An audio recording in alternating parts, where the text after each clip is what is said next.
Bu parça damat beyden gelin hanıma geliyor. Hop!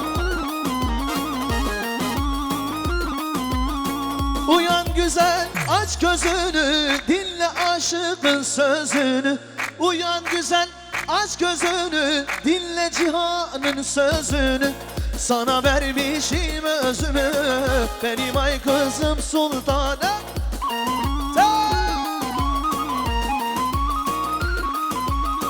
Uyan uyan uyan uyan uyan uyan güzel uyan. Şşş, damat uyan. Are are. Uyan uyan uyan uyan uyan uyan Raşi uyan. Are. Şöyle dostlar bir kiz hava yapalım, kiz hava yapalım. Damadın kulağı bir çınlasın. Kiz hava, kiz hava. Vallahi harikasınız, bir daha. Ki paşa, ki paşa. Vay malakı damat.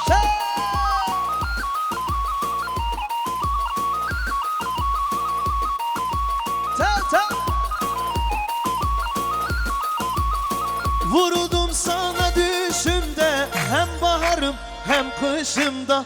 Bir sevda şu kel başımda, benim ay kızım sultanım. Hadi baba çeker. Vuruldum sana düşümde, hem baharım hem kışımda. Bir sevda şu kel başımda, benim ay kızım sultanım.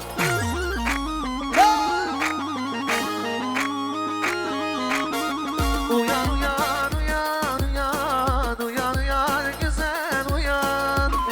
Hadi baba. Uyan uyan uyan uyan uyan uyan Raşi uyan. Aho. Bir şey.